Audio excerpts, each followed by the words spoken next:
Chief of Breast and Thoracic Services at Rajiv Gandhi Cancer Institute. He doesn't need an introduction to this crowd. It's my privilege to really introduce him that he carries an experience of more than 37 years in medical oncology. He specializes in the treatment of solid tumors with a particular focus on patients with cancers of breast and lung. In the field of clinical research, he has participated in more than 60 international and national clinical trials. He also has been involved in conducting efficacy and safety studies for many indigenously developed biosimilar molecules in India. Dr. T. Raja is a senior medical oncologist at Apollo Cancer Hospitals, Chennai. He has conferred the Best Doctor Award by the Tamil Nadu Dr. MGR Medical University as on 1st July 2012. He is gold medalist at Gujarat University in India at 1996 for BM Medical Oncology. He has published numerous papers in oncology in international recognized journals. He continues to be a regular follower of the latest advancements in the field of medical oncology. I cordially invite you for a live webinar and just to introduce further faculties on today's seminar, a small journey of today's faculties. Leading experts,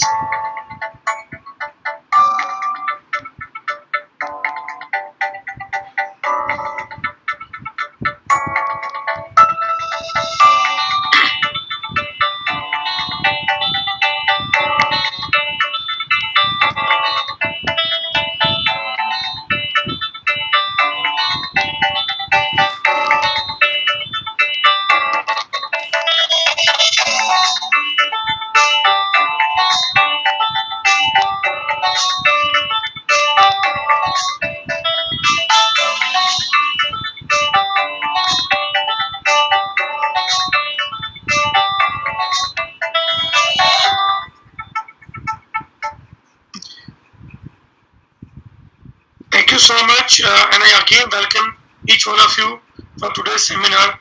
And hand it over to you, sir, Dr. Doval. Good evening to all of you, and as was being described by Dr. Teli, breast cancer is a very heterogeneous disease, and we have been seeing a lot of developments in the field of breast cancer, especially in the last year or so. We have seen lots of development as far as triple negative breast cancer is concerned, HER2 positive and HR positive also. So in this diversity, we see lots of newer things that are coming up, and we'll be discussing these things as per the diversity of the tumor. Like we'll be discussing about the triple negative breast cancer, the HER2 positive breast cancer, and HR positive breast cancer. So to start the session, I would now invite Dr. Seema Gulia, who will be talking on HER2 positive breast cancer. As we know that last year has seen a lot of developments in the field of HER2 positive disease. The drugs like tucatinib, piratinib, and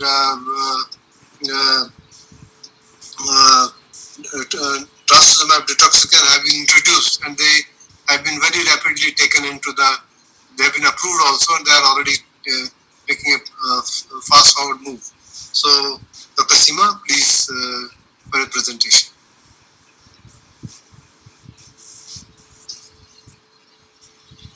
Dr. Seema, please. Thank you, Dr. Doval. A very good evening to one and all. And I would also like to thank the ELCON team for organizing this mini symposium on trends in metastatic breast cancer.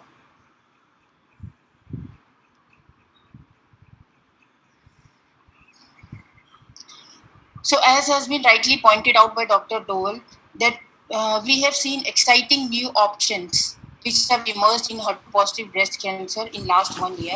And these new agents have improved outcome in these patients with challenging disease. I'm going to talk about 3 new molecules, and my 4th abstract will be on the role of loco-regional therapy in metastatic breast cancer. The first molecule... Seema, can I request you for full screen? Can I? Yeah.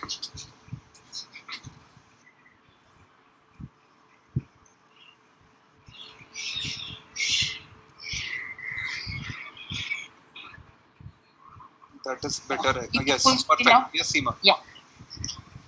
So the first molecule is trastuzumab deruxtecan, which is a novel antibody drug conjugate, where the antibody against HER2, which has a similar amino acid sequence like trastuzumab, is linked with a chemotherapy partner, which is a topoisomerase 1 inhibitor with a cleavable linker. This molecule is different from TDM1 in the fact that this linker is cleavable, whereas it is non-cleavable linker in the TDM1. Moreover, the amount of drug which is attached with this monoclonal antibody is higher, which is 8 compared to 3 to 3.5 in TDM1. It has a short systemic half-life, and this molecule also has a bystander effect. And that is why it has been expected that this molecule might kill cells those who have low expression of HER2. This molecule has shown its efficacy in a phase 2 trial, which was Destiny's Breast 01 trial, and this drug has shown impressive response rate as well as median progression-free survival in the overall population. But I'm going to concentrate on the subgroup of patients who had brain metastasis to begin with. So to look at the study design first, this trial included patients who are advanced metastatic breast cancer, HER2 positive, those who were progressed on prior trastuzumab and TDM1 based therapy. And these patients were given the drug TDXD in 2 doses. The first dose was 5.4 milligram per kg, and the second dose was 6.5 milligram per kg and 7.4 milligram per kg. And in the phase 2 of the trial, the dose that was approved was 5.4 milligram per kg. These were the baseline characteristics between the CNS subgroup of patients who had brain metastatic at presentation and compared to the overall population. And these baseline characteristics were similar, like the performance status, the patients who have IHC expression of HER2, as well as number of patients who had visceral disease. If you look at the overall response rate in CNS subgroup, it was 58.3%, which is comparable with the overall population, and the duration of response was also 7.59 months, which was slightly higher than the overall population, in which it was 14.8 months. And the median progression-free survival in the CNS subgroup was 18.1 months, and which is comparable to the overall population, in fact better than what it was seen in the overall population. This drug is relatively well tolerated. The most common side effects being anemia and as well as the GI side effects. But this drug is associated with a particular side effect of interstitial lung disease, which was seen in approximately 16 patients. And one needs to be careful while treating patients with TDXD. So to conclude, TDXD demonstrated an impressive overall response rate as well as improvement in progression-free survival in patients who had brain metastasis at presentation as well as in overall population. And this drug is now been approved in third-line setting in metastatic HER2 positive breast cancer. And other trials are ongoing where the investigators are trying to move this drug forward to second line setting and as well as in patients who have low expression of HER2. The second important molecule is tucatinib, and which has been tested in patients who have prior progression on TDM1 and trastuzumab. Tucatinib is an oral TKI, which is a selective inhibitor of HER2. It has minimal inhibitory effect on other ERB receptors. In HER2 CLIMB trial, patients who were HER2 positive metastatic breast cancer and prior progression on trastuzumab and TDM1 were randomized into 2 arms. One arm received trastuzumab with capecitabine with tucatinib, and the second arm received trastuzumab with capecitabine and a placebo. Overall, 600 patients were included in this trial. This trial met the primary endpoint and it has improved the progression-free survival as well as the overall survival. I will stress upon the subgroup of patients who had brain metastasis at presentation. So in HER2 CLIMB trial, all patients underwent MRI of the brain at baseline, and these patients were total 291 in number. They were divided into 2 groups. One group, those who had treated stable brain metastasis, and the second group who had active brain metastasis. Now, these active brain metastasis could be untreated or treated in the past, but now at the time of study entry, they had progression in the brain metastasis. So these were the group of patients with brain metastasis who were included in HER2 entry. And if you look at the baseline characteristic in the tucatinib and the placebo arm, those were similar. Like ER negative patients are almost similar in both the groups. Non-metastatic CNS metastatic site were also similar, and the type of therapy which patient has received for their brain metastasis were almost similar in both the groups, like prior surgery as well as the whole brain radiation therapy. The progression-free survival in patient with bone metastasis at 1 year was 25% with tucatinib, and it was 0% in the placebo arm. Similarly, in patients with brain metastasis, the overall survival at 1 year was 70% compared to 46% in the placebo arm, and that was statistically significant. The investigator also looked at the CNS progression-free survival in patients with brain metastasis, and that was also significant in tucatinib arm compared to the placebo arm. And similarly, in patients who had active brain metastasis, they also show response rate, CNS progression-free survival that was significantly higher at 1 year in the tucatinib arm compared to the placebo arm. Tucatinib have also shown overall survival benefit in patients with active brain metastasis compared to the placebo arm. The patients who had stable brain metastasis at the time of trial entry, they also showed CNS progression-free survival benefit with tucatinib compared to placebo arm, which was 53% with tucatinib and 0% with placebo at 1 year. However, in subgroup of patients who had stable brain metastasis, they did not show overall survival benefit at 1 year with tucatinib compared to placebo. This trial also showed that the patients who were enrolled in the study treatment, but at some time point during the therapy, they had CNS progression, isolated CNS progression, and they were treated with local therapy and continued on the study treatment. So this time period is known as the median time from first CNS progression to the second progression, and that time period was 7.6 months in the tucatinib arm compared to placebo, 3.1 months in the placebo arm, and that difference is also statistically significant. The same fact is being represented in this graph, where it shows the patients who had isolated CNS progression and then continued on the study drug, and then at this time point they had second CNS progression, and the number of patients who continued the study drug was quite significant. So to conclude, tucatinib when added to trastuzumab and capecitabine doubled the intracranial response rate as well as increased CNS progression-free survival in patients who had brain metastasis.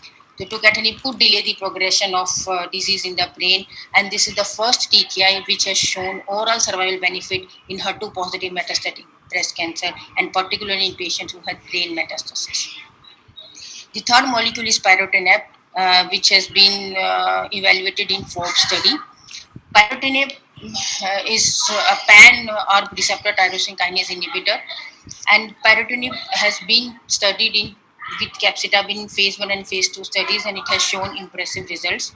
And it's a phase 3 trial where patients who have prior failure on taxane, trastuzumab, and anthracycline were randomized into two arms. One arm with pyrotinib with capecitabine, and the second arm was lapatinib with capecitabine.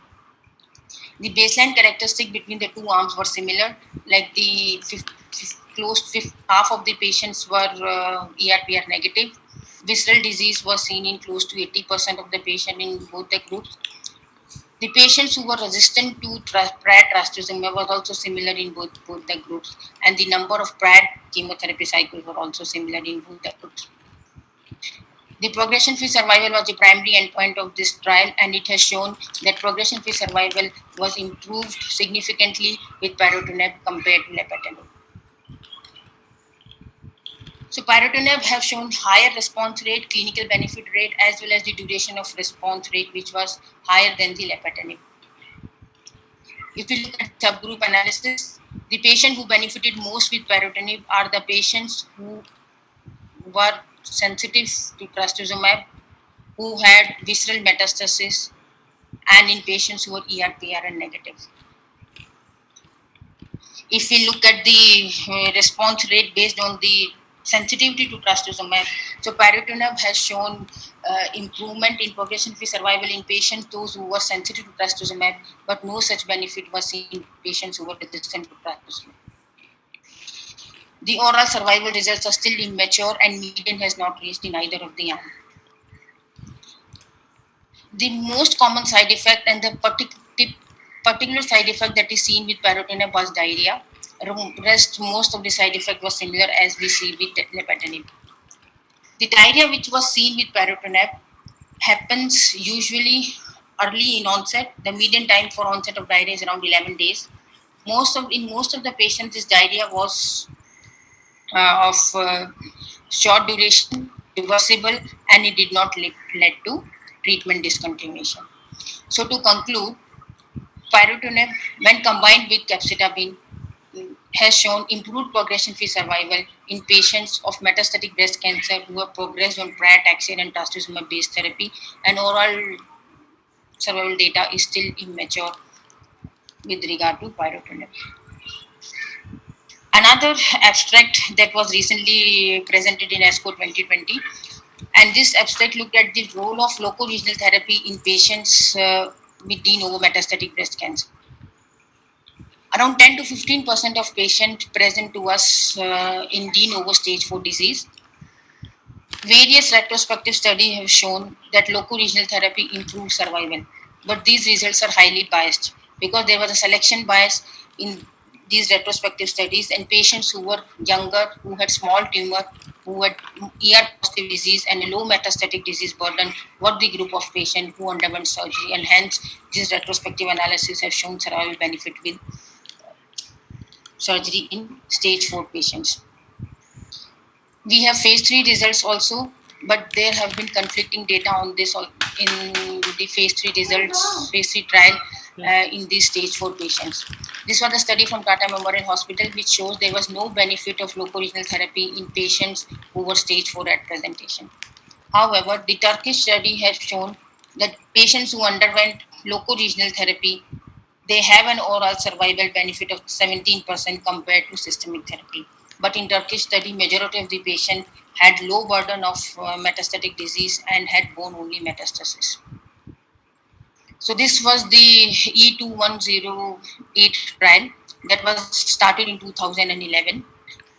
In this trial, stage 4 de novo metastatic breast cancer were enrolled and started on systemic therapy.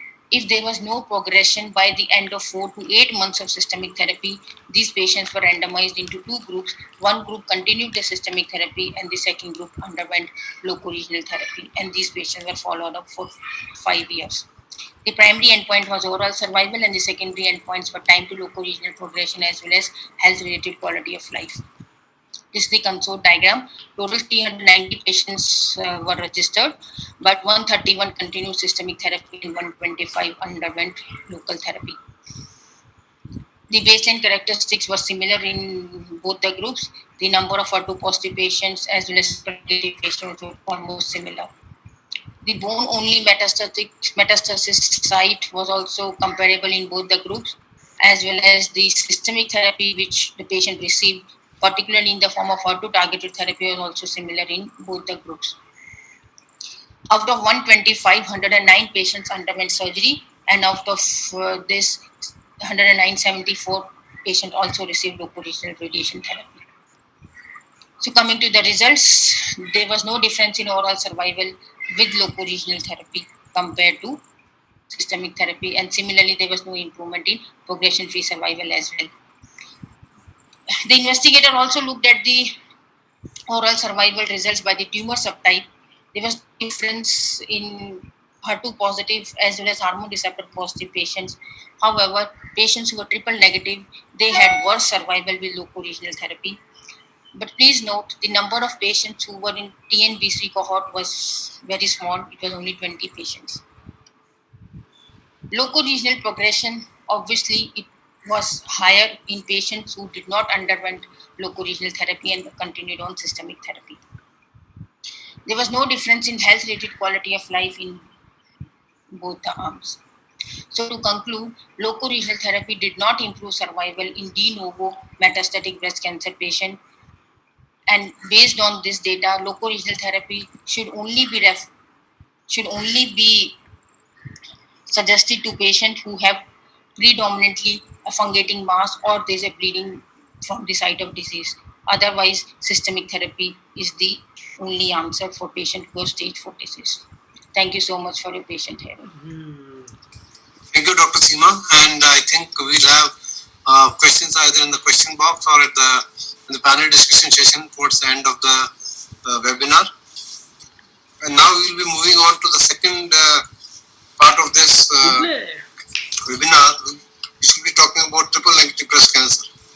Till now, we have not had any targeted therapies or any specific therapies for triple negative breast cancer, but since last 1 year, I think there has been some good news for the triple negative breast cancer, where I think we have been successful with immunotherapy and also the introduction of the PARP inhibitors. So to take us through this, Dr. Randeep Singh will be talking to us about triple negative breast cancer. We will also talk about ipatasertib, which is a KIT inhibitor. Dr. Randeep, please. Thank you, Doval sir, and thanks Seema for being here. So I will be talking in next 20 minutes about a few updates and few molecules which have come in triple negative breast cancer. And these are the 4 abstracts: the role of pembro plus chemo in triple negative breast cancer, role of ipatasertib, which is there but has not been recognized much, and now in the first line therapy of metastatic breast cancer. A very exciting small abstract on the role of PARP inhibitors in HRR pathway genes. These are non-BRCA genes. And the last is the role of eribulin in the first line metastatic triple negative breast cancer. So these are the abstracts. The first abstract is Keynote 355. This was presented in ASCO 2020. These patients are metastatic breast cancer patients. Either they have presented as a metastatic naive breast cancer, or they have received some sort of adjuvant therapy. As compared to the atezolizumab trial here, the patients who have finished the treatment 6 months prior were also included. The patients were randomized to pembrolizumab plus chemo or chemotherapy, and the chemotherapy was either paclitaxel or gemcitabine and platinum. The patients were pre-stratified as per the PDL1 level and whether they had received taxanes in the past or not. The primary endpoint of this trial was a PFS. It was a hierarchical statistical study design. If the PDL1 was positive in CPS more than 10, then it was tested in CPS more than 1, and then it was tested in intention to treat population. So we had this hierarchy. Okay, the overall survival data is also there, but that overall survival data is not mature and was not presented. Coming to the baseline characteristics, 75% of the patients had CPS more than 1, and I think after the head and neck trials we are all aware about CPS. 40% of the patients had CPS more than 10. When we talk about de novo metastasis, that is the last 2 rows of the column, 1/4 of the patients were having less than 12-month de novo mets, and around 50% had more than 12 months of difference with after the adjuvant therapy. Coming to the trial results, as it was a hierarchical study design, first it was tested in patients with CPS more than 10. Now, when we see the curves in CPS more than 10, one good thing which we have seen, which we are seeing here, is that there is no overlap. The curves are running parallel, and then they have started separating at 3 months. They have separated quite wide apart, and at 12 months there is a 4 months difference in the PFS, which is amounting to a hazard ratio of 0.65, which was statistically significant as the p-value was decided in the trial. Now, after that, they checked in CPS more than 1. Here also, though the curves are separating, but the p-value was 0.0014, whereas as per the statistical study design, the p-value should have been 0.0011. So the authors in the presentation also, it has been said that the p-value for CPS more than 1 was not met because it should have been less than 0.0011. And that is why, though the intention to treat data is there, but the intention to treat data, which is on the right hand side of the curve and slide, does not carry much meaning here. Also, if you see, there is a quite clear cut preferential separation on the forest plot And as you see, as the CPS is increasing from 1 to 10 to 20, the diamond is separating from the midline and going more and more in favor of pembrolizumab with chemo vis-a-vis placebo plus chemo. Also, when we see the subgroup analysis, this is the PFS data for all the patients who had CPS more than 10. Most of the diamonds are on the left, but one or two places where the major difference is there. One of the differences there that if the disease-free interval is less than 12 months, the hazard ratio is absolutely 1.00. The confidence intervals are very wide, and they are absolutely crossing and going up to 2. Whereas all other, whether you have received taxanes in the past, adjuvant therapy does not matter. And I think this curves give you some idea that when the results of atezolizumab trial were out, there was a discussion that if someone progresses after 9 months of adjuvant adriamycin and paclitaxel, whether you will subject them to a combo of immuno plus chemo or not. I think that there is some idea that less than 12 months, maybe this combo may not work. But it is a subgroup analysis.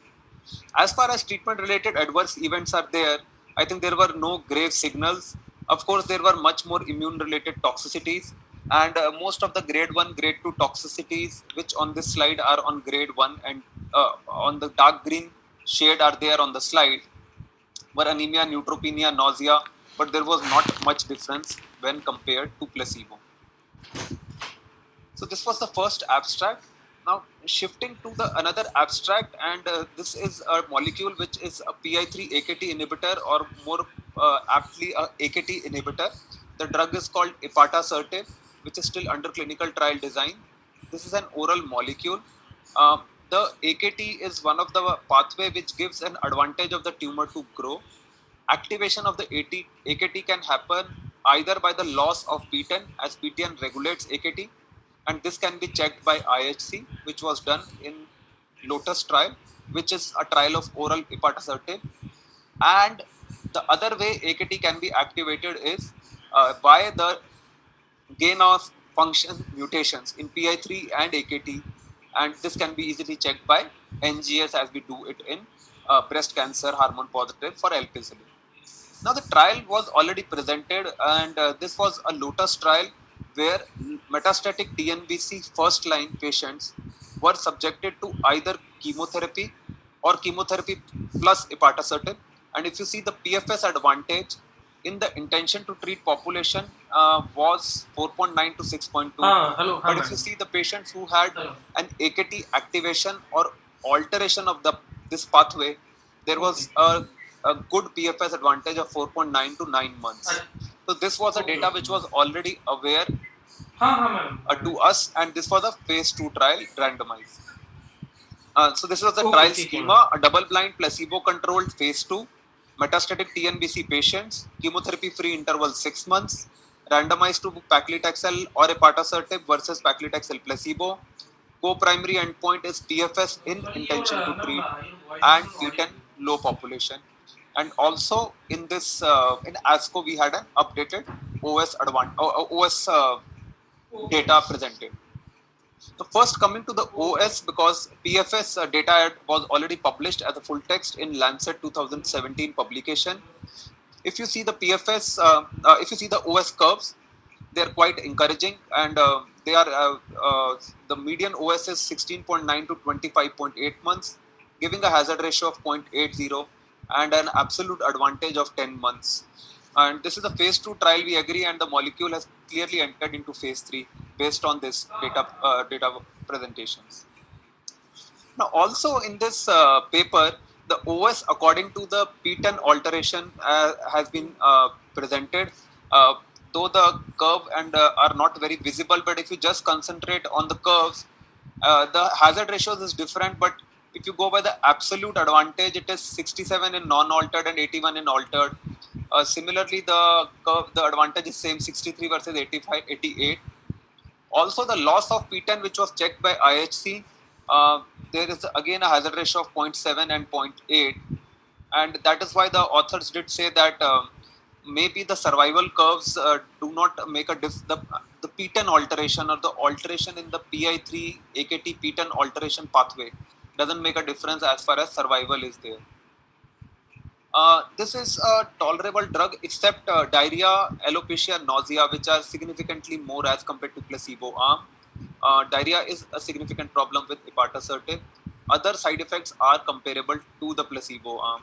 And I think this molecule will be quite competing in the first space with the pembrolizumab chemo combinations, especially in those patients who have a PDL1 expression for atezolizumab less than 1% or the patients with CPS less than 10. The third is a very small study but very thought-provoking and very exciting is the role of olaparib, monotherapy in metastatic breast cancer patients with HRR pathway genes. This is also known as olaparib expanded study in breast cancer. Primary endpoint of the study was overall response rates, CR plus PR, in patients with HRR gene pathway defects, and these were the genes which were studied in this study. Analyzed in this study.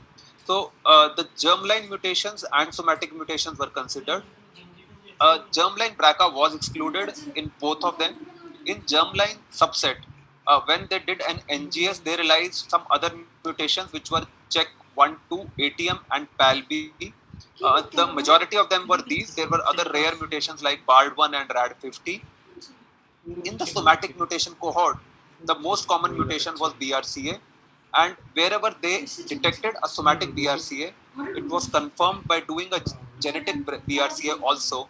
And once a genetic BRCA was negative, then only they labeled it them as a somatic BRCA mutation. Numbers are very small, but it is actually a very exciting study to my mind. The patient characteristics total are 53 patients. Most of them are ER positive, 75%. 20% of them are TNBC, and almost negligible HER2. Most of these patients were treatment naive as far as platinum exposure was considered, but they were all subjected to a CDK4/6 as it is a recent publication, and the usage of CDK4/6 inhibitors in ER positive breast cancer is almost a standard. So this was the study population. Coming to the overall response rate, if you see the waterfall plot, the green bars, all these green bars are PALB2, and all the PALB2 mutations have responded. There is no green bar in the numerator up. There were some occasional responses by BARD1 and RAD50, but they were just one case each. Coming to the overall cohort for the somatic BRCA, again, the all blue bars are the somatic BRCAs. They did respond, both somatic BRCA 1 and 2.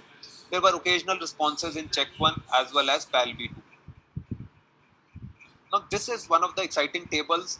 If you see the genetic PALB2, though only 11 patients, but if you see the progressive disease is 0%, all PALB2 patients have responded. And the clinical benefit rate is 100% at 5 months. And though the numbers are very small, but it is very encouraging. Similarly, somatic BRCA 1 and 2, only 16 patients, but progressive disease is only 10%. And clinical benefit rate at 5 months is close to 70%. This is the type of responses we are looking at, non-genetic BRCA mutations. The fourth trial, it's a phase 3 trial where eribulin has been compared with weekly paclitaxel. And what is separate in this trial, we all know that we have been using eribulin after the failure of anthracycline taxanes and or capecitabine. Here, the eribulin have been used as a first line or second line. This is the trial schema. This was a poster in ASCO 2020. The eligibility is, of course, HER2 negative breast cancer, which are HR positive or TNBC. They must have received either no chemotherapy in advanced setting or one chemotherapy, and prior taxane with a disease-free interval of more than 1 year is allowed. The schema is a weekly paclitaxel with 90 mg per meter square, 3 week on, 1 week off, and eribulin is as per the standard doses in breast cancer.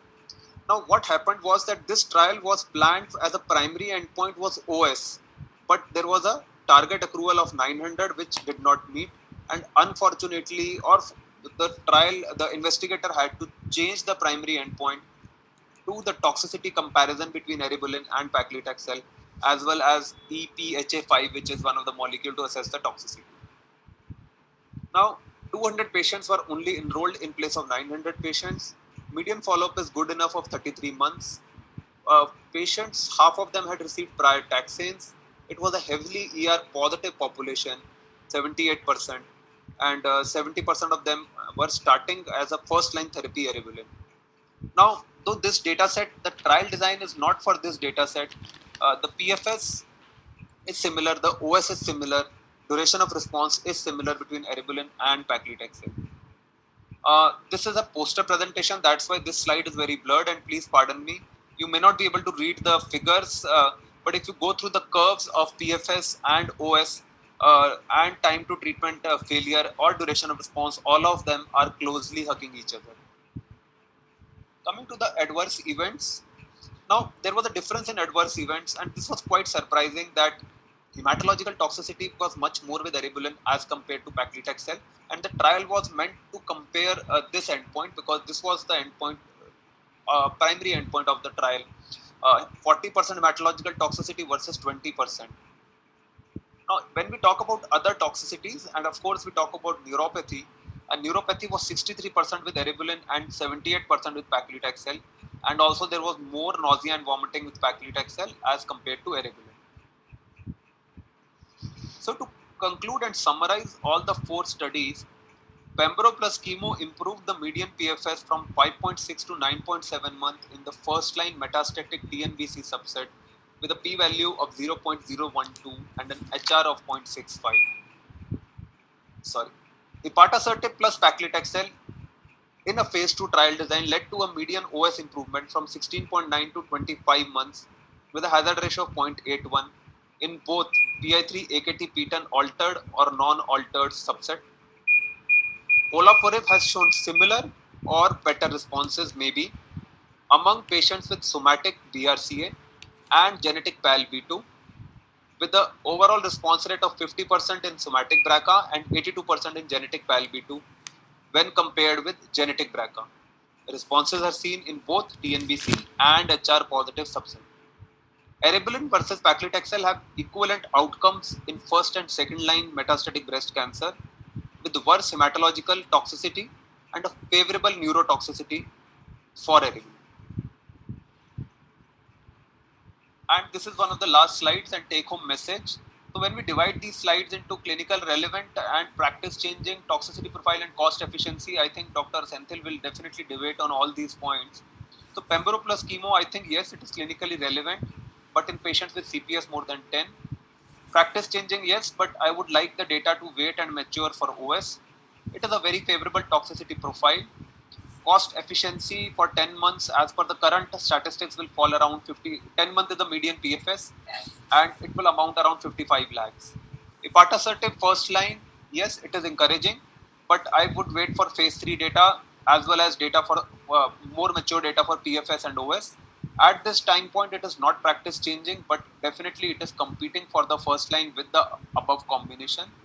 A favorable toxicity profile except diarrhea, and of course, this is a clinical trial setting and we don't know the cost. PARP inhibitor for HRR gene, it is clinically relevant, at least for somatic BRCA if you are getting in your NGS or genetic PALB2s. I think it is practice changing and we all shall look upon and follow this space for more numbers because the numbers are only double digit or 10 or 15 and they will be like this all because these are the not very common mutations. Of course, olaparib, there was no new safety signals found in this and median PFS of 6 to 8 months with an approximate cost will be 10 lakhs as of current scenario in India. Eribulin first and second line, it is relevant, especially if someone is having a neuropathy and you want to re-challenge paclitaxel with a disease-free interval of 1 year. To call it as practice changing will be difficult because the trial schema was changed from primary endpoint changed. It is a favorable toxicity profile and cost efficiency will definitely become unfavorable because if you compare 6 cycles of eribulin versus paclitaxel, it is almost eribulin will cost double the cost of paclitaxel, and even if we plan for patient assistance programs, it may amount to 3.5 lakhs. It may amount to 4.5 lakhs to 5 lakhs. Thank you. And with this, I would hand over the screen to the chairperson. Thank you, Randeep, and we'll come to the third part of the session. And that's for HR positive disease, and it will be spoken by Dr. Manish Singhal. Manish, please.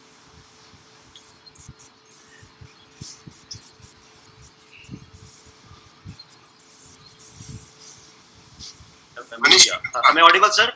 Yeah, you're audible to me. Yeah. Okay. Thank you. Yeah. So I've been given the task of discussing the trends in ER positive metastatic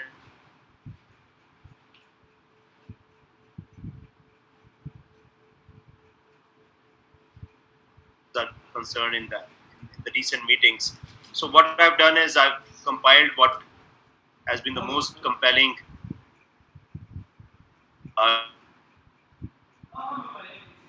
2019 and 2020 and tried to put them together.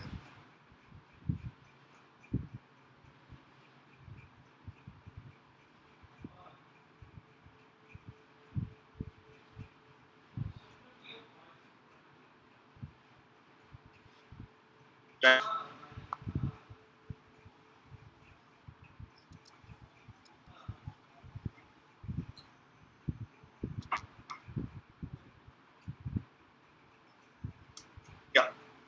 So, 2019, we had 3 studies which demonstrated a significant survival benefit with the addition of CDK4/6 inhibition in HR positive metastatic breast cancer. And we had another study called the SOLAR study with PIK3CA inhibition, which received an FDA approval for mutated PIK3CA mutated advanced breast cancers.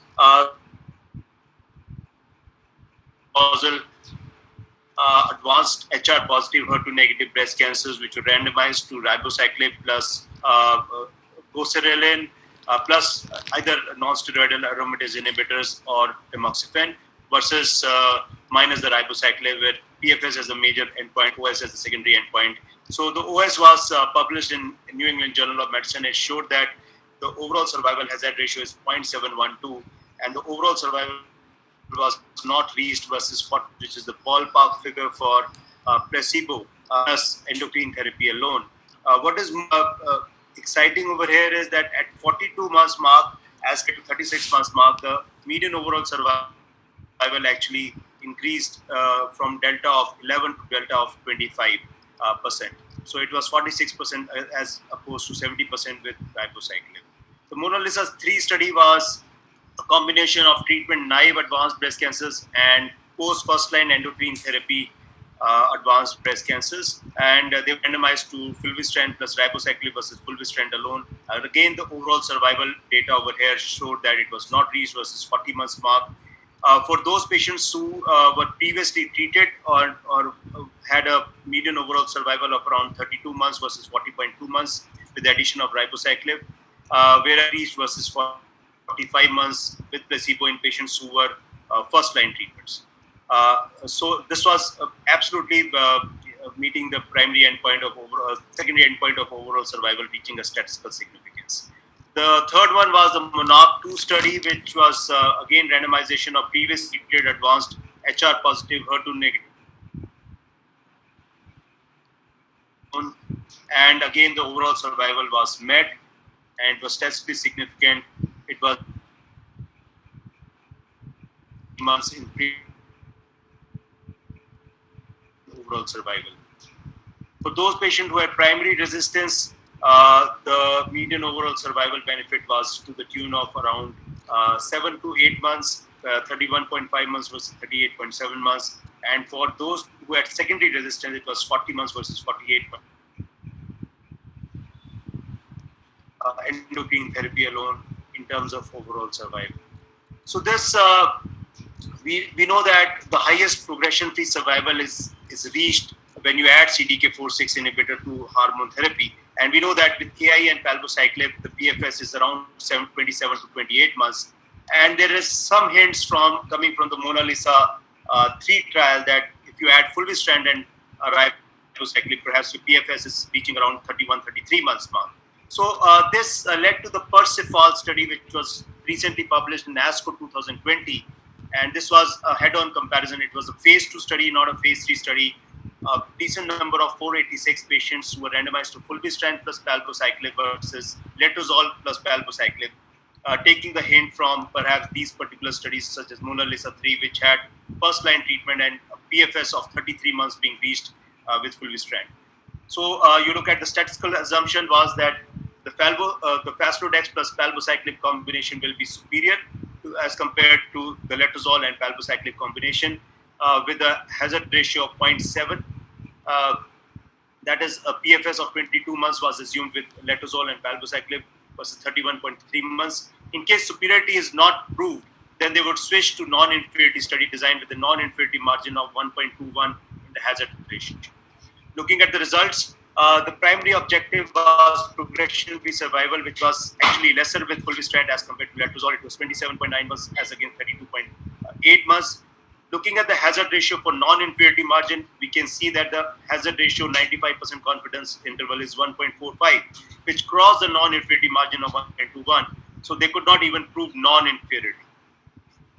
Progression-free survival distributed to visceral disease versus non-visceral disease. Again, it didn't really didn't really see that fulvestrant palbociclib was doing better as compared to letrozole palbociclib for either of the two.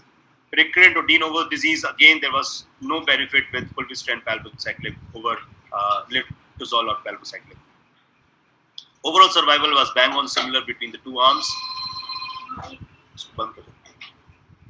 So Percival study did not show any statistical superiority of PFS. It did not even prove any non-inferiority of Faslodex plus palbociclib. So the current practice of using CDK4/6 inhibitor with the aromatase inhibitor stands true for this particular for advanced HR positive HER2 negative breast cancers. The Young Pearl study was a phase 2 study for premenopausal patients who were randomized to leuprolide, palbociclib plus exemestane versus capecitabine, trying to see whether capecitabine can produce equal progression-free survival as compared to palbociclib plus CDK4/6 inhibitor and aromatase inhibitor, along with ovarian suppression, because there is no comparison, head-to-head comparison with chemotherapy of this particular combination. And what we have is in this small phase 2 study that the CDK4/6 inhibitor and AI is doing better than capecitabine with a hazard ratio of 0.619, which was statistically significant. And this led to a larger study called the Pearl trial or the GCAM study done by Miguel Martin. And over here, these were pre-treated patients who had advanced breast cancers and had received non-steroidal aromatase inhibitors earlier, or even have received one line of chemotherapy for their metastatic advanced disease. And now they were randomized to palbociclib plus exemestane versus capecitabine. This was changed very quickly to cohort 2, which was Faslodex plus palbociclib. So mostly we will be talking about Faslodex plus palbociclib versus capecitabine. So the results show that the progression-free survival is not favoring anything, but it seems to be numerically better with capecitabine versus fulvestrant and palbociclib. Not only this, those patients who had low sensitivity to their previous endocrine therapy seem to do better with capecitabine as compared to palbociclib plus fulvestrant. Toxicities, we expect that there will be definitely more toxicities with capecitabine. So the study did that capecitabine is a relevant option in patients who have rapid progression or are not so hormone sensitive. Perhaps they can be given chemotherapy first rather than giving a CDK4/6 inhibitor. There was some ESR1 mutation studies, some molecular studies done in this particular study, the Pearl study, which was presented recently. So they looked at hotspot mutations on the ctDNA to detect ESR1 mutation and see whether ESR1 mutation can actually predict for better efficacy with either of the two treatment regimes, that is palbociclib, fulvestrant versus capecitabine. Overall, the incidence of ESR1 mutation was on the tune of around 29 to 30%. And what we find over here is it was not very predictive of progression-free survival, but it was predictive of overall survival. So ESR1 mutant population did poorly in terms of overall survival for both the arms, for capecitabine as well as palbociclib, fulvestrant as you can see in these particular graphs. So there was worse overall survival for ESR1 mutation. Also for the third arm, which was a smaller arm, that is palbociclib exemestane, again there was poorer progression-free survival as well as overall survival, which did not reach statistical significance because of the smaller size.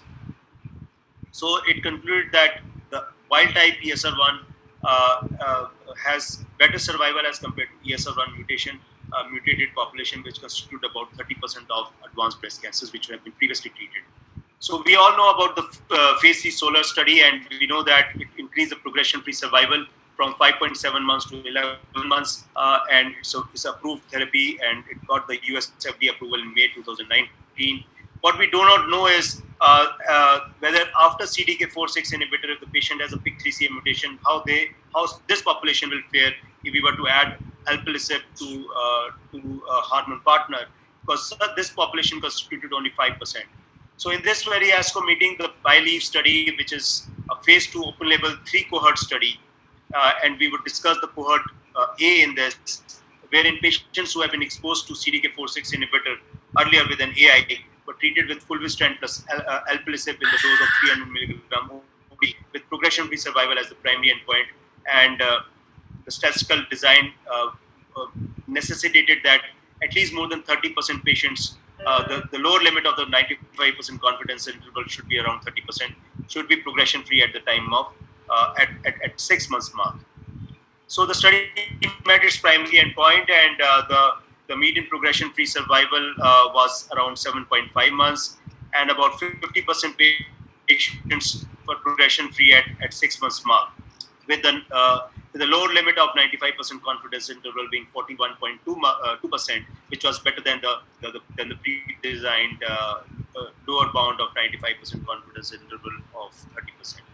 And these are the waterfall plots, and one can appreciate that it looks very similar to SOLAR 1, although the depth of response seems to be slightly lesser, but almost very similar curves. So even after CDK4/6 inhibitor exposure, one can expect a progression of around 7.5 months, the overall response rate of around 26% with the addition of alpelisib in treatment regimes.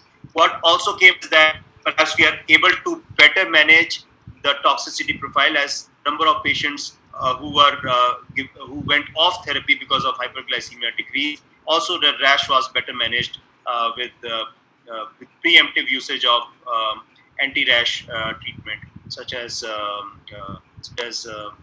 histaminic drugs. So the last is the pooled ctDNA analysis of MONALEESA 3 trial. So they try to look at what are the various mutations which exist in at least more than 2% of the patients. So PIK3CA and TP53 were the most common mutations. And it also showed that there were potential biomarkers of ribociclib response. So these are the various mutations such as FRS2, MDMT, and AKT mutations, which predicted for a better outcome with ribociclib. We can see that the point estimates are well away from the unity line, even including the 95% confidence intervals. But these mutations were not very common. It was seen in a very small population of patients. And these are the survival curves. Just to put things into perspective, we can see that the dotted line, the green line, the dotted green line and the blue line is for the mutated population, whereas the solid line is for the non-mutated population. So we can see that ribociclib is definitely adding to the efficacy of the hormone partner in these particular mutations. There were 3 mutations wherein it gave an indication that perhaps ribociclib is not able to deliver its efficacy, and these were the CDH, the CHD4, and the CTKN2A mutation, and the ATM mutations, where there was loss of efficacy of ribociclib. Also, some genes which are implicated in the literature as potential mechanisms of resistance, which are PTEN, RB1, which also showed that RB1 mutations, which is seen in only 1.7 and 1.3% patients, it can cause resistance to ribociclib with drop in progression-free survival, as is evident in these particular charts. So the progression-free survival was 9.17 months with ribociclib versus 13.8 months with placebo. So ribociclib efficacy was lost in this particular data set. The last slide, so then looking at these ctDNA data set, we can find that there are certain mutations which can be picked up. So this is capivasertib against the AKT mutation, and when added to fulvestrant in ER-positive metastatic breast cancer, there is improvement in progression-free survival from 4.8 months to 10.3 months, and these mutation testing does help us in knowing what are the new targets which can give rise to newer drugs and newer ways of treating these patients. This is my last slide, and this is Chinese proverb which says that to feed the ambition in your heart is like carrying a tiger under your arm, and that is what our neighboring president needs to understand, that if he tries too many things, perhaps the odds of the tiger biting you increases. With that, thank you very much for your kind attention.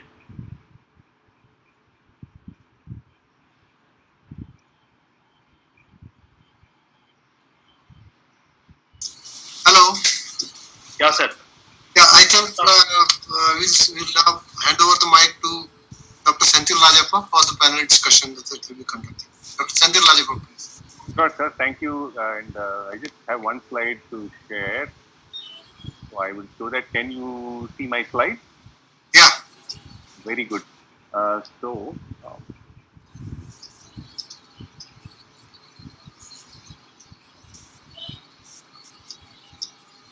yes, sir.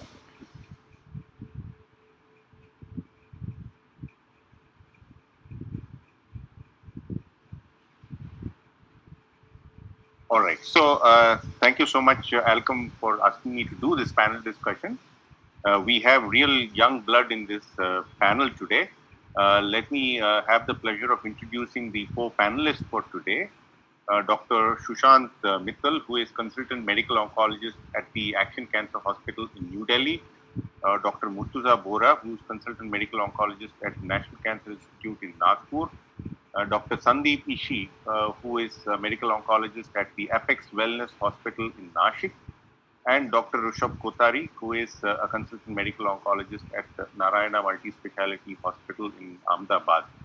I will also take the liberty of asking, or rather putting some, no, I specifically didn't want to, you want me to put it on full screen. Okay, right, so that's on full screen. I've got just one slide because there is plenty to discuss. We don't need lots of data. We just need to know what our panelists would do in a clinical situation like this. I'll also take the liberty of throwing some questions to our speakers for knowing their esteemed opinion on some of these issues that we will discuss. Okay, so since Manish was the last one to speak, we will start with the ER positive disease. So let me start by asking Sushant, fulvestrant or AI for partnering with palbociclib or ribociclib, abemaciclib, whatever you can lay your hands on for patients with metastatic disease. What would be your choice, Sushant? Sir, I think my choice would be AI.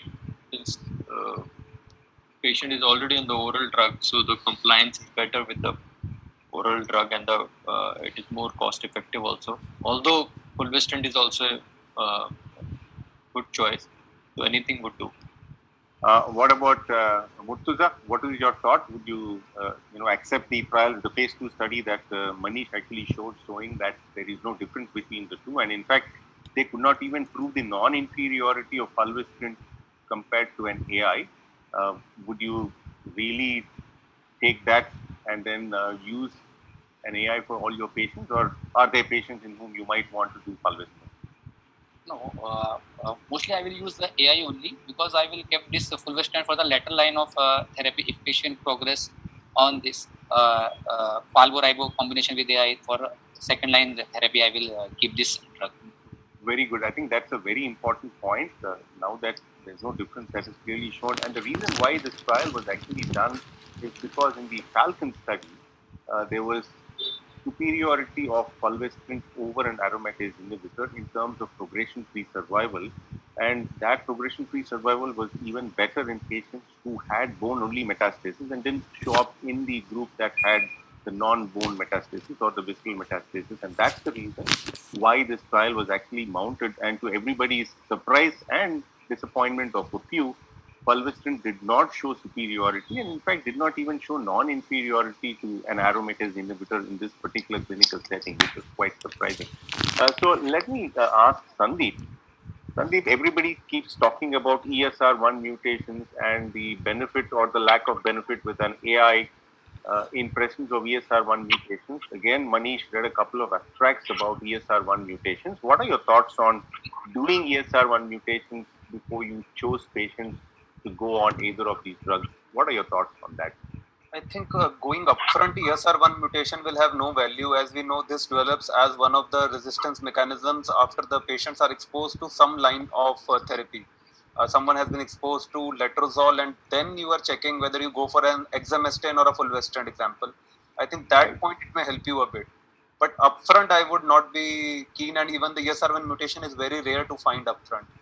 So once they are exposed, and then you want to change it and something like a CDK inhibitor with letrozole, and then you want to check ESR1 and put them on a CDK plus fulvestrant, right, under a trial or an experimental option. Because on the Percival study, it looked like patients who had already been exposed to an AI, at least in the adjuvant setting, seemed to be benefiting a little more with fulvestrant compared to patients who were de novo on the AI arm.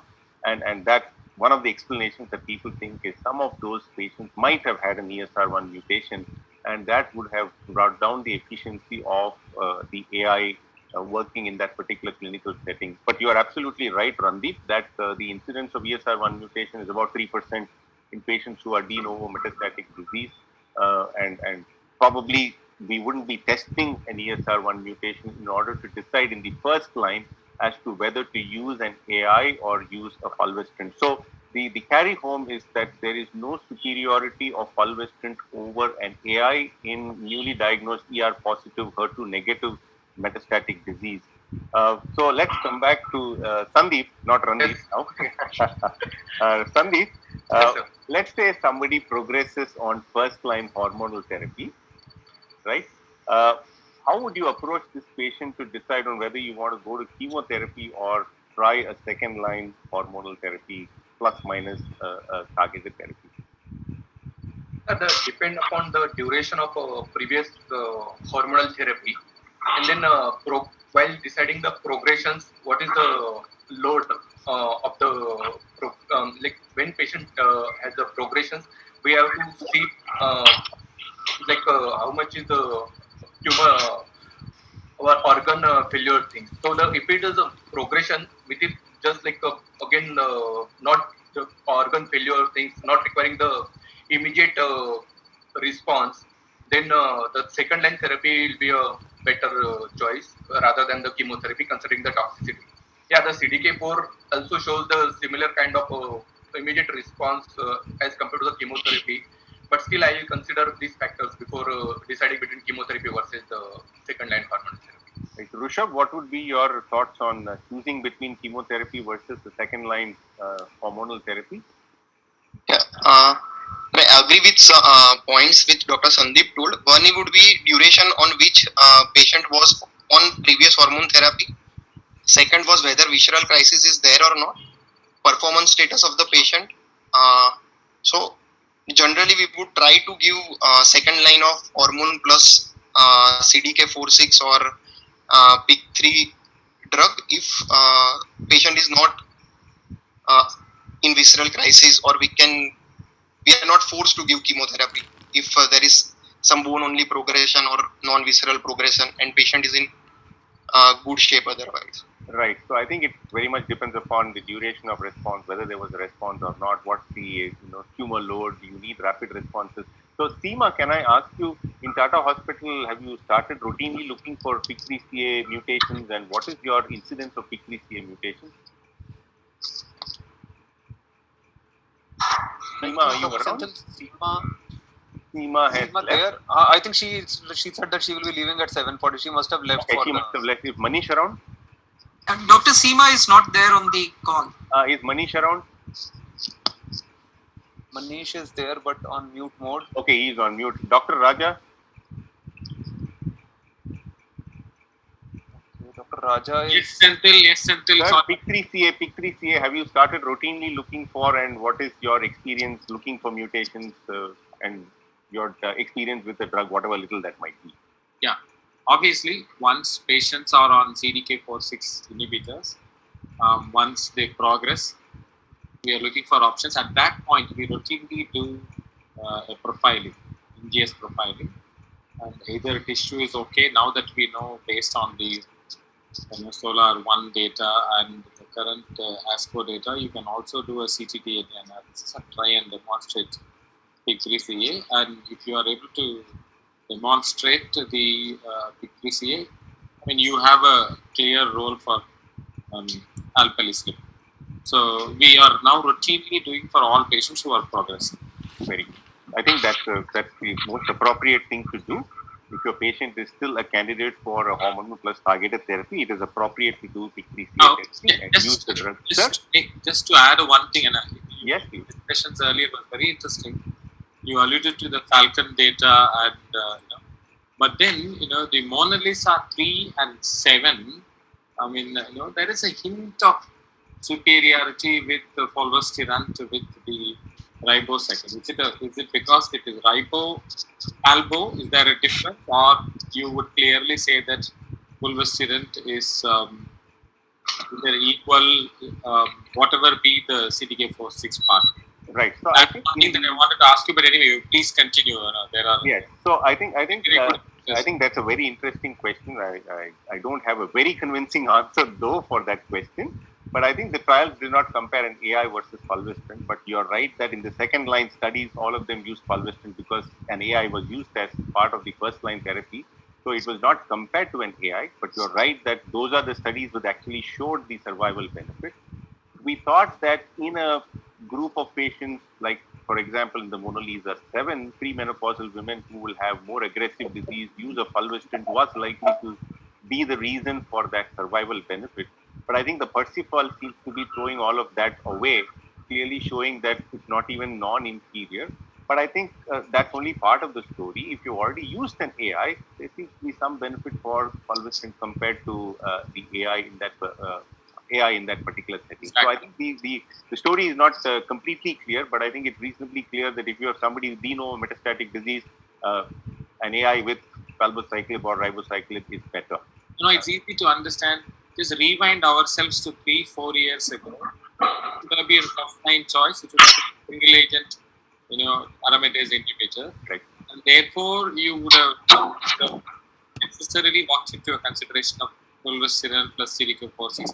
Now, I think the scenario has changed with the routine use of it. So that's it. I think that's also, in a way, I think the Percival has come good because as Sandeep clearly said, that you would use the AI first line and then you got a real good reason to use the fulvestrant in second line with the PIK3CA inhibitor if you can lay your hands on it and your patient has a mutant PIK3CA disease. I think it also helps in sequencing that way. So I think it's good in so many ways. Randeep, can you throw some light on PIK3CA testing before we move on? Tissue versus ctDNA and what is the sequence that you really do? So yes, Senthil, I think tissue versus liquid biopsy, and I think the Solar 1 data is there that the advantage is equal when we use a PI3K and when we use an alpelisib, whether the PI3K you are detecting it by a liquid biopsy or a tissue biopsy. Correct. Now the sequence of like we follow it for EGFR, I don't know. I mean, I'm not sure, but I would like to do, as Raja sir has said, that I would like to do a liquid biopsy as it is the simplest one. And if that is negative, I would like to look in the tissue because that is how it is. I mean, there is a possibility that a mutation may not be there in the blood, but you may find it in the biopsy. Absolutely correct, Randeep. Just to put some numbers there, in the Solar 1, when they compared tissue versus the liquid biopsy, the sensitivity of a liquid biopsy, as you rightly said, was lower. You could miss 45% of all mutations. So if you do a liquid first and you don't pick it up, then it's good to do the tissue. And the incidence seems to be similar whether you do archival tissue or fresh tissue. But all of us, as Dr. Raja rightly said, would certainly have fresh tissue because these patients who progress anyway, we do a biopsy. So yes, it's perfectly all right to do liquid biopsy and then follow it up with testing it on the tissue in case you find it negative. But there seems to be some data with Garden 360 that it could pick up as much as tissue itself, but we don't know more of that. At least I don't know more of that. Let me draw your attention to a couple of important things at ASCO this year, which Manish was given that list, but I think for some reason he didn't. What about neoadjuvant CDK4/6 inhibitors? Sushant, any thoughts on that? A combination of, let's say, an AI plus CDK4/6 or fulvestrant plus CDK4/6. Have they shown some data in the neoadjuvant setting? Do you think it's promising? Are you aware? In case you are, please let us. Sushant, are you around? I was trying to unmute myself. So go ahead, Sushant. Yeah, I am not aware of the current data, but what I feel that neoadjuvant CDK4 and hormonal therapy will take some time to bring the breast cancer in an operable stage. Since we need a rapid response, I think chemotherapy would be better, but I am not aware of the current data right now. Murtuza, are there patients in the neoadjuvant setting whom you choose to put on hormonal therapy and not chemotherapy? Are there clinical situations like that? If disease burden is not very high, and the patient whom we can wait for a long time, like for at least 4 to 6 months, we can wait. At that patient, only this CDK4/6 plus hormonal agent will help. Otherwise, if we want significant amount of reduction in the tumor burden, I think chemotherapy is more suitable. I think we're all, intuitively trying to look at this and approach this particular issue. Sir, please. Sir, what about there is phase 2 data about CDK4 in neoadjuvant setting, and the patients who are not fit for the chemotherapy and who are like the surgeons feel or the things like they could be a borderline operability and not fit for the chemotherapy. I think we can use in that kind of patients where I think there is a phase 2 data on the CDK4 in neoadjuvant setting. What's your so let me quickly summarize that before we move on, because we are running short of time. So far, the data with CDK4/6 plus AI in the neoadjuvant setting has actually been very disappointing, because the responses have not been very different compared to just using an AI in that particular setting. And even more disappointing has been that some of those surrogate markers like Ki-67, the preoperative endocrine prognostic index, and all of these have not been very different for the combinations versus an AI alone. So I should say that whatever data that was read out at ASCO this year wasn't very exciting in terms of the surrogate endpoints that people have looked at, prognostic surrogate endpoints. The palbociclib adjuvant study has actually turned out to be a negative study, the PALAS study. But what is interesting is that the MONARCH-E, which is the adjuvant study with abemaciclib, has reached its primary endpoint, which is invasive disease-free survival. But the MONARCH-E had patients who were higher risk. They were all node positive, larger tumors, had pathologically poor risk factors, and so on and so forth. So I think we are still not too sure what are those patients who should go on a CDK4/6 plus an AI in the neoadjuvant setting. But the initial set of data has not been that very exciting. So neither in the adjuvant nor in the neoadjuvant setting, as of now, there is a role for CDK4/6 inhibitor out of the context of a clinical trial. So that would be my summary of using CDK4/6 in the neoadjuvant setting. Randeep, you have anything to add? Yeah, I agree. Whatever data is there, whether we talk about, ribociclib, palbociclib in the neoadjuvant setting, one of the good things which they are saying, and we don't know how it will affect, is the reduction in the Ki-67 and proliferation, as you said, PEPI score and others. Now, how much there is a rapid reduction and a significant reduction in Ki-67 as well as proliferation. Now, how does it convert into advantage like PATCR and other? That has not been seen. That's correct. In fact, I hope I was audible. Actually, there is a bit of windy, so my you are quite audible, loud and clear. Loud and clear. Yes, the Ki-67 drop is faster, but ultimately the drop seems to be the same whether it is here or there. So that's where it is. So no role, at least as of now. Okay, so we will leave the ER positive disease and then move on to our TNBC. Right. So let's start by asking Sandeep, not Randeep again. Sandeep, So at the time of, so what is your first line therapy of choice for patients with triple negative metastatic breast cancer? Sir, as we don't have much of any hormonal change, I would. No, I'm talking about triple yeah, negative. Yeah. So I'm coming on that one. So Oh, please. the first line will be anthracycline along with the cyclophosphamide, and then response assessment. So you use anthracycline first line. Murtuza, what is it that you do for your first line metastatic TNBC? I will use a Taxane based therapy if in the metastatic setting and disease burden is not very high. I will use single agent paclitaxel or docetaxel. If disease burden is very high, then I will use the combination. All right, great. So have all of us started doing, this PD-L1 analysis to choose patients for one of these immune checkpoint inhibitors? I'm talking about ST142 and atezolizumab. Do we routinely do, or I can see that all of you are giving a very wiry smile, so I can understand what that means.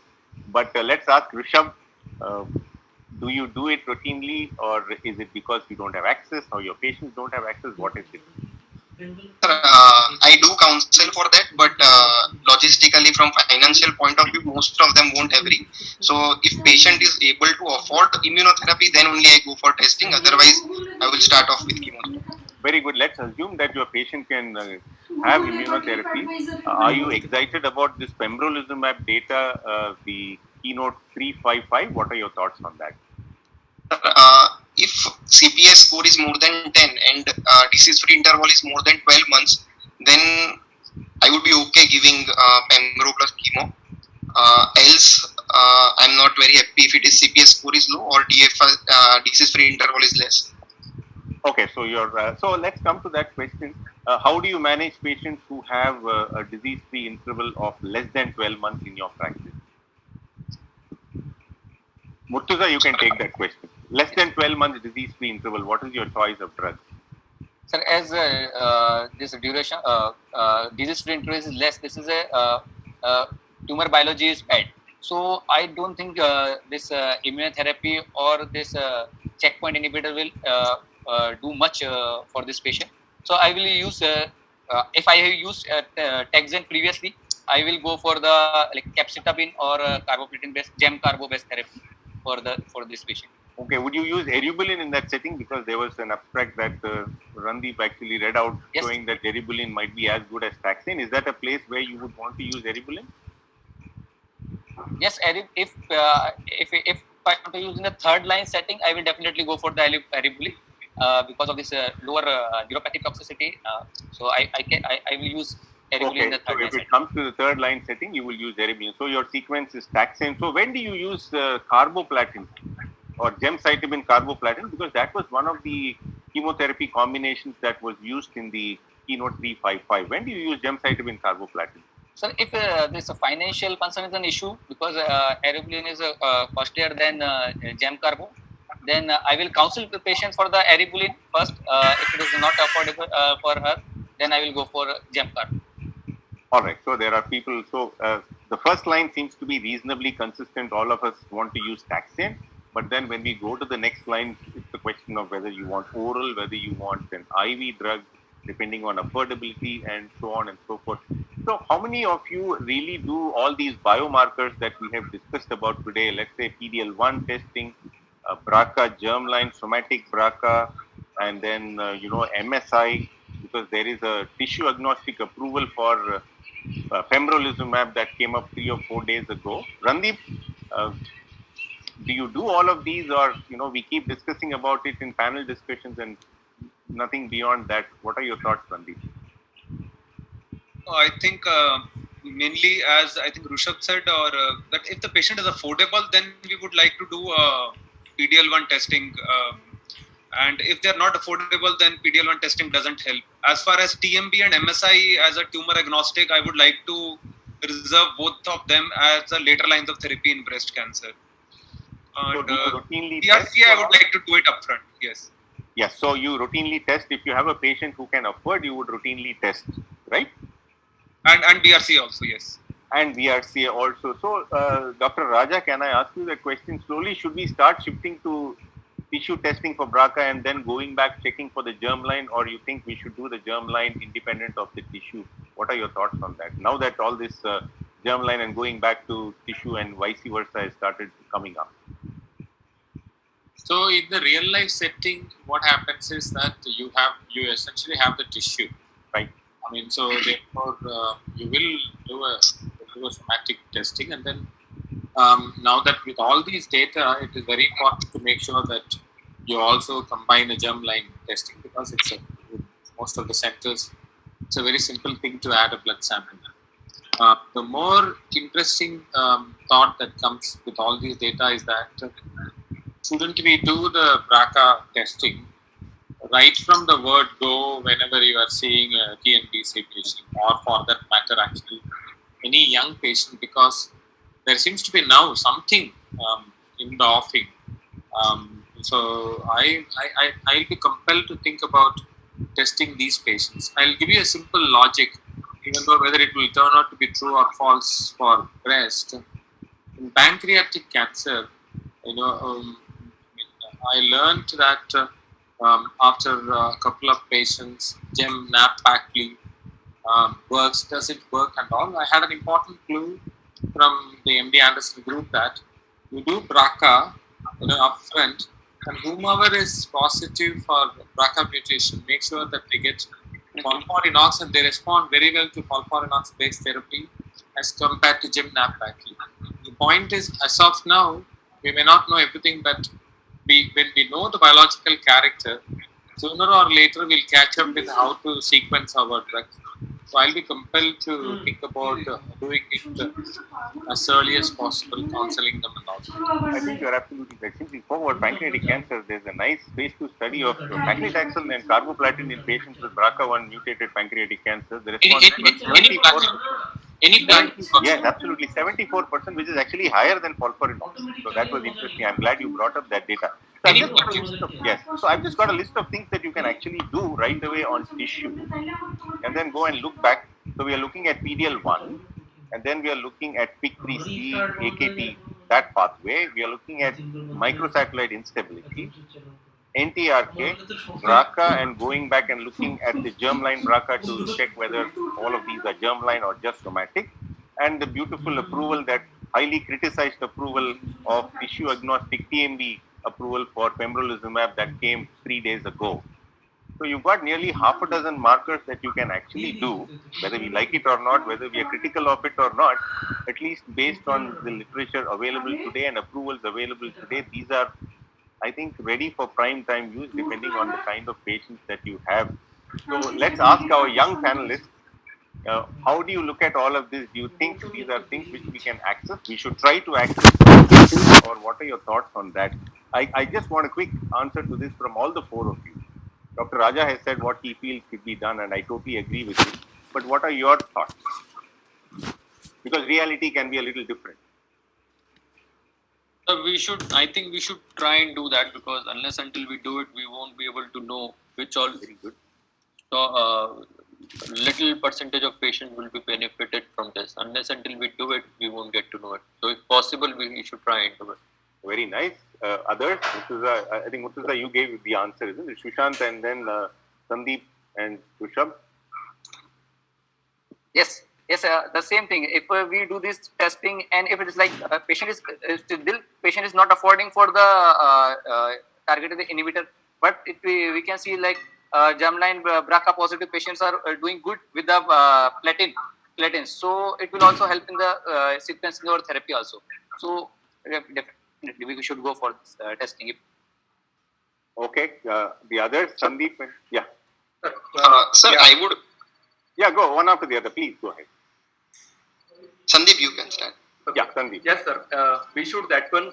We should do that one, but we should think about the other logistic and the supports also for regarding further feasibility of the test. So both things we should be explored in proper way. Yes.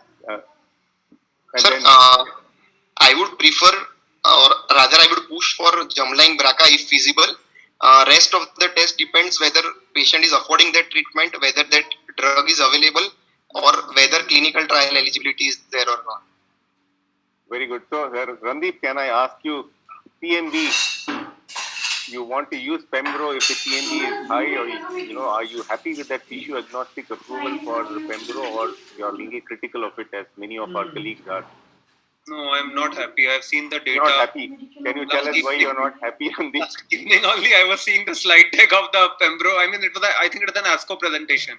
It's an ESMO. 2020, and it was not very, I mean, for a breast cancer type of disease where you have so many options, first is that how standardized your TMB is. Suppose you are standardized doing from foundation and others, then even the data set is also not very encouraging. To be frank, I just was running through the slide deck, but I don't remember the absolute numbers, but they are not that encouraging. MSI high is even better. Now, tomorrow it may be like MSI high plus TMB is better and MSI high non-TMB is negative. But as of now, I would reserve it only in the frustrated situation where nothing is left. And that comes quite rarely when in breast cancer. One more point apart from what you have asked, I think what will be interesting is that generally we order NGS in breast, right, left and center. And if I order an NGS... I don't show... No, sometimes I've seen, you don't... there are such mutations, like a triple negative and you just find a PI3 AKT mutation, or you may just try to use alpha-slip. Again, all experimental, or you may find a PALB2 mutation or a somatic mutation that may be helpful. And even when you do an NGS for a BRCA, we also check all these PALB2, check RAD, and all these are available. And this study too gives us that we have to have a look upon all these things. Correct. So I think the point, so just to go back to the TMB approval, just to give you the numbers, the response rate was 24% for Pembro in the TMB high versus 6% in the TMB low or not group. The median progression-free survival is 2.1 months for both. The overall survival is no different, so there was some increase in the duration of response, and it's based on the overall response rate that the drug was actually approved. Everybody has uniformly criticized it, but I think that's the way the FDA works. It's now approved, so if you can get your TMB done and you can lay your hands on the drug, it's there for everybody to use. Okay, so I think, Sir, I would like to add in that some 110 patients or something, around 60-70% patients were either small cell cholangiocarcinoma, and we don't know MSI status of it. So probably small cell we already have approval for immunotherapy in first line. So whether that adds anything or not, we don't know. So just to tell you the numbers, 14 out of the 99 patients who were on the Pembro arm with high TMB also had a high MSI. So when you take the 14% off, then you get that 24% response rate. But if you go to the data in small cell lung cancer and look at the predictive value of TMB, it's actually not. There is data with atezolizumab clearly showing that TMB is not predictive of activity for atezolizumab. So you have enough patients with small cell cancer where they have shown that it is not predictive, and that's again another criticism, because in each of these individual diseases TMB is not proven to be predictive, but they put everything together and then went ahead and approved the drug. Yes, we can be critical of it, but as I said, it is there for you to use in your patients if you want to do TMB and go ahead with it. So for just to summarize the triple negative part, I think everybody agrees that we should start testing a little more and looking for all of these abnormalities. But I think as you test, there is a reality check there, because majority of our patients really can't access these therapies. So that is something that we should keep in our minds as we go about testing. But only when you start testing will you know what your patients are and what kind of populations that you are seeing. So I totally agree that we should test, but keeping all these reservations at the back of our minds. Let's move on to the last part, maybe another 10 minutes to go. Let's start by asking Rishabh, what patients do you subject for surgery to the breast in metastatic disease? Is there anybody, nobody, somebody? So, sir, most of the patients we won't subject to. I was offering surgery to some patients like single bone mets or really oligometastatic, but definition of oligometastatic, whether less than 5 mets or less than 3 mets, no one knows. So if young patient responded very well to chemotherapy, single bone mets, that is a subset probably I would offer surgery. Rest, most of them, no surgery in metastatic setting except for palliative reasons. So you're saying ER positive single bone met, that's one lady whom you will subject to surgery. Is that right? Yes, sir. Okay, Sushant, any different thoughts on that? Let's say I present to you a 45-year-old lady with triple negative breast cancer and a solitary liver met, and you gave neoadjuvant chemotherapy and everything disappeared, including the breast primary. What would you do in a situation like that? You always say that patients who respond super are likely to do so very well. So how would you, do things in a situation like that? That's not very uncommon in our practice. So what are your thoughts? Sir, I would like to see how the response is sustained over next 3 months or 6 months. Oh, it will come back by then. So that's why I don't want to offer the surgery, because Great, if you don't want to operate, that's fine. That's perfectly acceptable not to operate. Anybody, Randeep, what would you do? Because when you see a patient like that and everything has disappeared, you're very tempted, isn't it, in a 45-year-old young lady? What would be your approach? Like to subject them to surgery if triple negative. Okay. Only I think what Rushabh said, I would agree absolutely same with him. Only thing is I would be keen to do a local treatment in a oligometastatic, and we know oligometastatic can vary from 3 to 5 bone mets. And oligometastatic bone disease, I would like to subject them. Young female, good performance status, 3 to 5 bone mets, and all of them, even if they are not curative, responding well to some sort of therapy, systemic therapy for 3 to 6 months, and then I would like to subject them to local therapy, which will be surgery. Would you qualify that by saying they should be ER positive, or you're saying any ER positive, predominant ER positive. ER positive. Dr. Raja, what are your thoughts on that? Which patients would you offer loco-regional therapy? See, the loco-regional therapy, I mean, particularly the ECOG data that has been discussed today, is showing one particular advantage. You are looking at a local progression. Right. The local progression is reduced to the tune of around 2%, or twofold or 2.5-fold, if you were listening to. Now there will be patient and their mental, well-being. Whenever you see a relapse, whatever, even if it is local, you would be talking to them at relapse, and we'll all agree that what will be the morale of the patient family at that point in discussion. So achieving a local control in a patient where everything else has been well controlled is also an added advantage if you are able to use that tool in a proper manner. And as once again, as Randeep pointed out, what are those patients who really have a treatable oligomet? And I don't think this ECOG study clearly looked at small oligomet. No, it didn't. If I have a curative intent therapy for both ends, will that matter? To my mind, probably yes. And to my mind, at least to give them quality of life from their, from mental peace and all, I would definitely go for it if the patient who in your description has achieved very good response to the system. Correct. So I think that's a practical point, because as always we keep talking about these studies. So Rushabh, what would be your Murtuza, what would be your thought on a situation like this? The same as Raja sir told. Okay, so you're saying that if there are small metastases here and there, responded very well. Very good response to the therapy.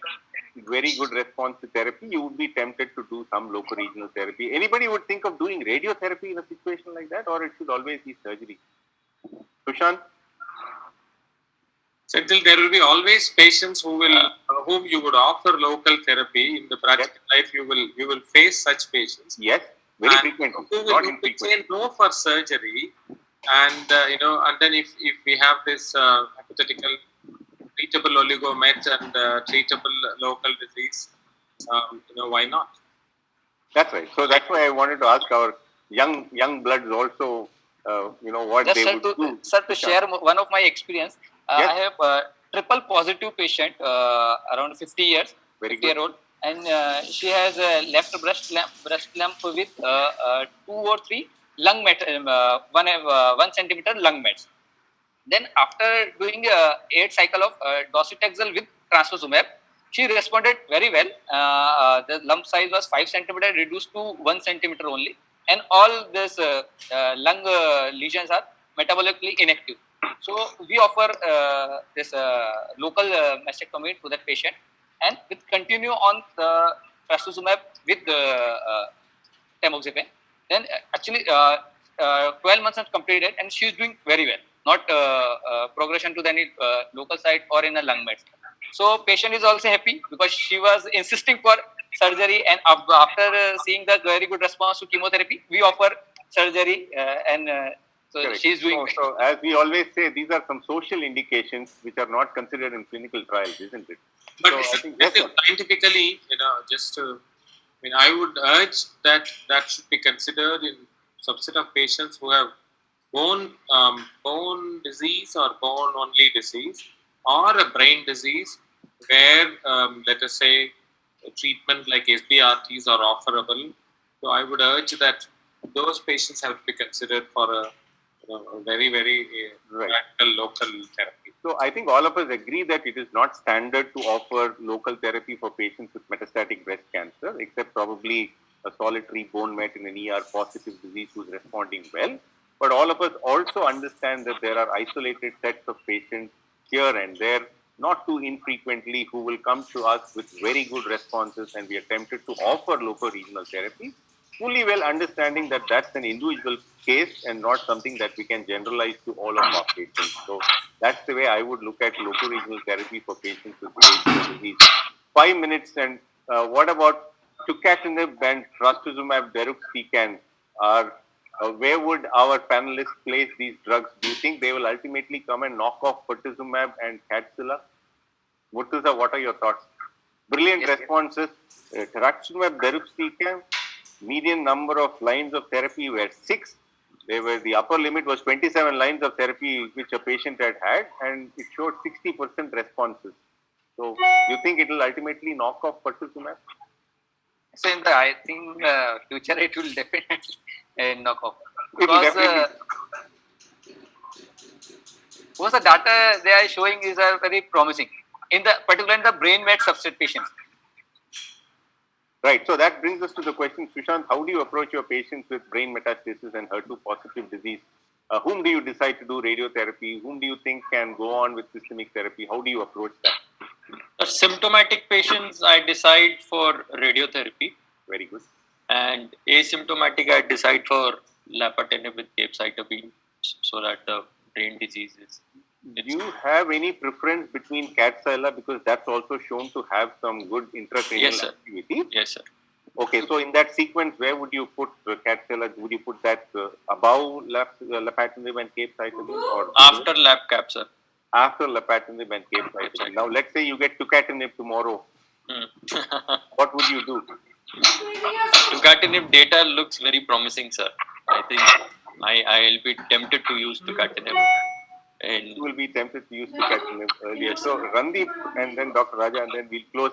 Where do you see these drugs going? Because they simply seem to be super drugs from whatever we see in these late stage studies. So Randeep and then Dr. Raja after that. Randeep? So I definitely feel that whenever I have been treating HER2 positive metastatic breast cancer, the main challenge have been a progressive CNS disease post radiotherapy. And I think both the drugs, especially tucatinib followed by Enhertu or trastuzumab deruxtecan, they will definitely find a place superior to Caplap and Kadcyla, at least as far as the CNS positive HER2 positive breast cancer is there. Now I think we will have to wait for 4 or 5 years at whether they surpass the Cleopatra regimen. That I think is doubtful, because Cleopatra is a very robust regimen. And in our practice also, we have seen very good response rates to a combination of a taxane, pertuzumab, trastuzumab combination. About 85%, so it can't get better than that. You have not seen that much responses with Kadcyla after the failure of Cleopatra or trastuzumab. Absolutely, it's around the 50-60% range. That's what is quoted in the. So after Cleopatra regimen, there's no big data on Kadcyla actually. Majority of patients actually have stability rather than a very good response in that case. Oh, now it doesn't look big. It used to look big. Correct. But after seeing this, deruxtecan data and tucatinib data, now it looks now it looks small. But it used to look, 4 or 5 years before, it used to look big when you used to compare with Caplap. You are absolutely correct. Dr. Raja? Crystal ball, gazing at the crystal ball of tucatinib and trastuzumab deruxtecan. Where do you see them going? Thank you, Senthil, for asking that question. After this, I'm supposed to do a, summary also. Okay. Summary also. So I will take this clue from here. Okay. The tucatinib, the one point I wanted to bring is that the tucatinib study is probably very, very unique in the sense that it is one of those studies wherein patients with active brain mets were enrolled, and that kind of that kind of data is not available with any of our previous anti-HER2 directed therapies.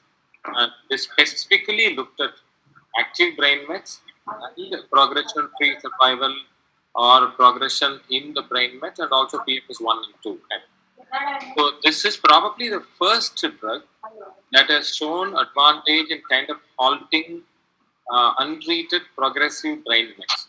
So theoretically speaking, tomorrow if you have a patient who has got a widespread metastatic disease, but let us say has got a stable brain met or treated brain met, you have all the other choices. But if you encounter a patient where you have to consider active brain mets, probably tucatinib will become the first choice. That's my take out of all this. Absolutely correct, and I think that's a point very well made. So let's quickly summarize our HER2 positive disease. I think all our panelists, both the seniors and the juniors, are very convinced that these drugs will ultimately move to the earlier phases of therapy, at least metastatic, especially also because you're now starting to use Kadcyla in the earlier stage. You're using pertuzumab, trastuzumab also in the early stage diseases. So all the more reason these are going to move upfront. CNS is a major problem as far as HER2 positive disease is concerned. So we have some nice drugs which get into the CNS and have excellent activity both in patients who are pre-treated with CNS disease and who are not. Trastuzumab deruxtecan is actually another very special drug in that it seems to be also having activity in patients who have lower intensity of HER2 staining. So that's another place where you have to look for some data as far as this drug is concerned. So plenty to choose from, exciting days ahead. So with that, I will stop. I don't see any questions that have been typed on the chat panel. So I assume that everything. There are 3 questions. I will just read out and you can help them to answer, okay, or the panel can answer that. Sure, Randeep. If you're okay, can I read out for you? Yes, please. Yes. Okay. So one question. The first question is from Dr. Syed Nisar Ahmed. He has asked that what should be the sequence of treatment in TNBC. I think that was partly covered by you. And Dr. Senthil, can you only take that question? Correct. I think the way we will approach TNBC today is get a PDL1 done. It should be SP142. And then if your patient has got an immune cell that's 1% or more, then that is the patient who straight away go for paclitaxel plus atezolizumab. That seems to be the first line standard. Now, these are for patients who have disease which has come back after a year of their last exposure to some adjuvant therapy. If you are within a year of your adjuvant therapy, then there doesn't seem to be any promising data with immune checkpoint inhibitors. So you will have to get into gemcitabine, carboplatin, eribulin, capecitabine, and one of those. It's also important to go ahead and test for the many things that we have spoken about, including BRCA, both germline and somatic. Look for MSI and so on and so forth, so that you can know the options that are available for your patients, and then go ahead and use them prudently one after the other as you can. So it's getting a little more complicated as far as the algorithm is, but I think we have to live with this and know to navigate through all these conundrums as far as triple negative disease is concerned. Okay, thank you, Dr. Senthil. There are 2 more questions related to surgery. Will we do surgery in HER2 positive patients with oligomets with good response to chemotherapy, and I presume chemo plus targeted therapy? And will we do surgery in HER2 patients with oligomets with good response to chemotherapy? And I mean, it's the same question. It is by Dr. Jaykumar from Ahmedabad. So will we do surgery in HER2 positive oligometastatic breast cancer who has shown good response to chemotherapy with or without targeted therapy? I think the straightforward evidence-based scientific answer would be no. But I think all our panelists have felt that if there is a patient who's got some excellent response, understands that because this is being done more for local control and not really for improvement in survival and so on and so forth, it would not be wrong to do it. But in general, the answer is no. Thank you, Dr. Senthil. And I think so there are no other questions from the audience. And thanks for a very detailed and extensive